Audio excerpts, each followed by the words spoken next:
Bueno, como decías al comienzo, vamos a hacer una consideración sobre lo que puede significar el cambio de signo político en los Estados Unidos del Partido Republicano, en esa versión tan particular que fue el presidente Trump y los demócratas. Vamos a decir algunas cosas de la cuestión económica. En el programa al final vos seguramente vas a estar hablando de otra dimensión, que es la dimensión política del nuevo gobierno de Joe Biden en relación a América Latina. Pero antes de entrar en eso, es necesario que, aunque sea simplemente comentemos con relación a la deuda de la provincia de Córdoba, que habíamos hablado en el programa pasado, bueno, que efectivamente el viernes se anunció oficialmente que la provincia había tenido una aceptación en la reestructuración de su deuda del 96%. Y hoy, hace algunas horas, se conoció ya que la Nación le dio su ok para que pueda emitir los nuevos títulos que van a reemplazar a aquellos que está reestructurando. De manera tal que el gobernador seguramente y Osvaldo Giordano particularmente estarán más tranquilos, habida cuenta que han despejado ese horizonte. Les quedará la preocupación para ver si el gobierno nacional cumple con los compromisos con relación al déficit de la caja de jubilaciones, pero digamos han dado un paso adelante, con prescindencia de las observaciones que nosotros hicimos respecto a esa reestructuración, al costo, etcétera, ¿no? Pero bueno, eso es digamos, la novedad que hubo sobre el tema de la deuda en Córdoba. El otro tema vinculado a Córdoba y que lo vamos a ver en los medios mañana y pasado va a ser que seguramente va a ocupar un lugar la discusión sobre si el acuerdo con precios especiales para 8 cortes de carne llega a Córdoba o no llega a Córdoba, habida cuenta, y si llega de manera significativa. Lo vamos a analizar en algún otro momento. Han hecho un acuerdo básicamente con hipermercados y algunas cadenas de grandes supermercados, probablemente eso se amplíe, pero digamos, me adelanto simplemente a señalar de que eso solo forma parte de las preocupaciones del gobierno por un problema que claramente me parece que es la dificultad más grande que tiene Martín Guzmán y que es la situación del nivel general de precios. Los precios le están dando mucho trabajo y seguramente vamos a seguir viendo sobre ese tema, va a haber mucha tela para cortar. Pero vamos a lo que decíamos que íbamos a hacer una breve consideración sobre la llegada de Joe Biden al gobierno en los Estados Unidos y más allá de las circunstancias tan particulares por las que atravesó Estados Unidos y el comportamiento del expresidente Trump, preguntarnos, bueno, a ver, ¿qué significa eso para la Argentina, ¿no? Y antes de lo económico, me gustaría hacer una observación sobre cómo reaccionó la Argentina ante ese cambio en Estados Unidos. Yo le voy a pedir a la gente técnica si podemos poner una primera placa, si podemos colocarla, en la cual vamos a ver cuál fue la reacción de la Cancillería Argentina cuando surgió cuando llegó, digamos, la noticia, bueno, de que finalmente asumía Biden. Y ese Twitter que estamos viendo ahí, ese tweet que vemos allí, es el tweet de la cuenta oficial de la Cancillería. Y dice básicamente que Argentina quiere fortalecer las relaciones, pero hay dos cosas que yo he subrayado allí, que es que como una observación, diciendo, esperemos que respeten a los organismos multilaterales y esperemos que no nos hagan desunir a nuestras naciones como en la etapa anterior. Eso de la etapa anterior es muy curioso porque es conocido que en una oportunidad el presidente Trump le dijo, yo creo que fue a Nielsen, le dijo, dígale a su presidente que tiene el apoyo de este presidente. O sea que no se llevaba tan mal. Pero ahora realmente lo de Solá parece algo que, digamos, una torpeza cuando uno piensa en términos del lenguaje de los diplomáticos. ¿Por qué? Bueno, porque Argentina es un país con relación a Estados Unidos pequeño y lo podríamos medir a eso, como vamos a hablar de economía, y vamos a pedirle al director que ponga la otra placa y ahí tenemos cuánto es el Producto Interno Bruto de la Argentina comparado con el Producto Interno Bruto de los Estados Unidos. Volvamos a decir, por si alguna de las personas que nos está viendo no lo recuerda, que el Producto Interno Bruto no es otra cosa que la cantidad de bienes y servicios que la economía de un país produce durante un año.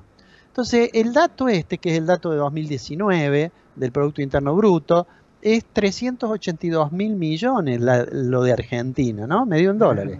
Bueno, lo que está al lado es Estados Unidos. Es decir, es más o menos 54 veces más, me parece. 382.000 contra 20 millones, expresado todo en millones de dólares.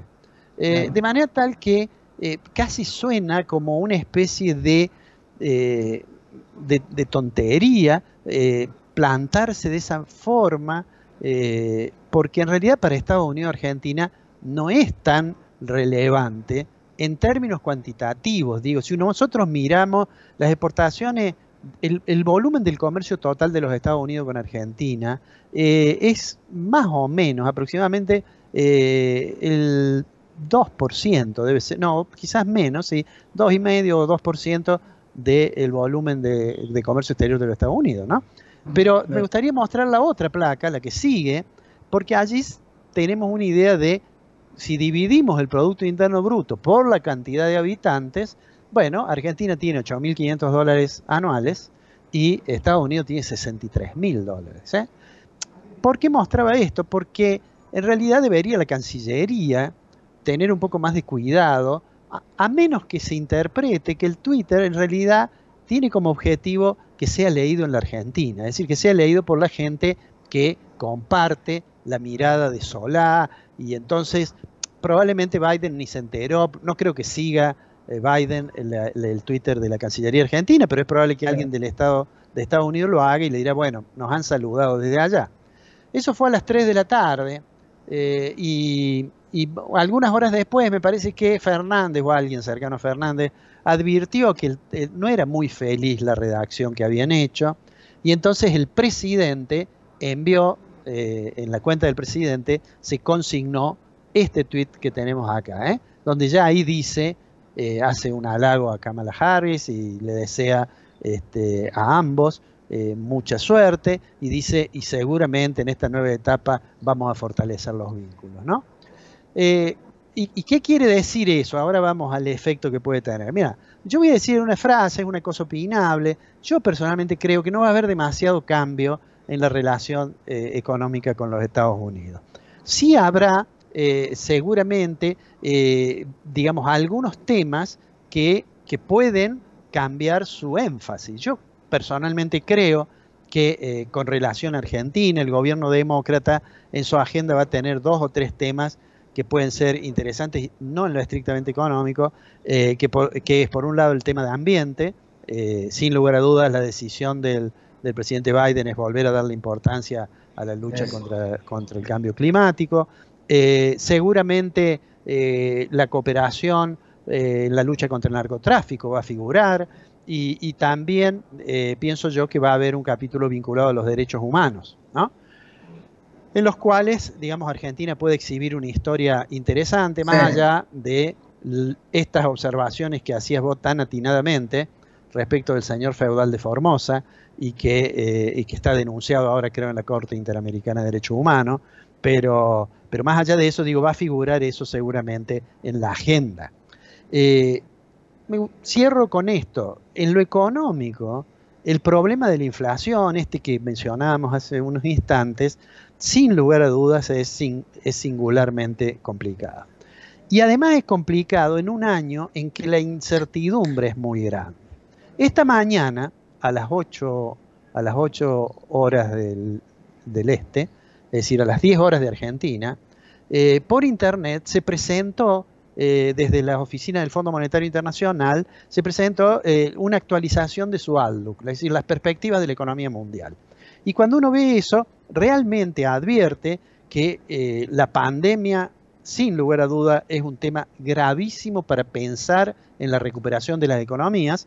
La gente del fondo cree ver que hay ciertas recuperaciones, pero muy, muy desiguales. Y simplemente comentemos que la idea del Fondo Monetario es que 2021 el mundo va a crecer 5.5. América Latina va a crecer un poco menos que eso, estamos hablando de su Producto Interno Bruto, va a crecer 4.1. Y Argentina va a crecer un poquito más que el promedio de América Latina. ¿Por qué? Bueno, porque en el año 2020, las estimaciones del fondo dicen que el mundo cayó 3,5% su producto, que América Latina fue la región más golpeada de todo el globo y cayó 7,4%, pero que Argentina cayó en 2020 11,8%. Es decir, una situación, es una crisis muy profunda y el fondo recomienda que no se suspendan las ayudas fiscales a los sectores más necesitados. Y eso sin lugar a duda lo pone el gobierno en una situación compleja, porque como Argentina tiene una situación fiscal frágil, no tiene los recursos que tienen otros países, sobre todo los países centrales, para acudir en ayuda de los que tienen más dificultades. Cierro con esto, Ricardo. El gobierno da la impresión de tener conductas, yo diría vacilantes, ¿eh? Eso lo demuestra un tuit de la Cancillería que parece casi duro, en vez de ser una felicitación, parece ser una recriminación, y 3 horas después un tuit del presidente que parece mucho más diplomático, digamos, ¿no? Y eso lo vemos en todas las decisiones. Los vemos en las decisiones cuando se dice vamos a suspender la exportación de maíz y después no la vamos a suspender. Lo vemos digamos, en la decisión vamos a expropiar una cerealera y después no la vamos a expropiar. Y eso no sirve para garantizar un clima adecuado, para que la recuperación, que esperemos efectivamente se concrete en 2021, esperando que la pandemia pase, para que esa recuperación se consolide. Sí, no hay economía que funcione adecuadamente si en la superestructura política hay demasiadas conflictividades. Pero bueno, habrá que esperar cómo sigue el año, Ricardo. Esperemos, Alfredo.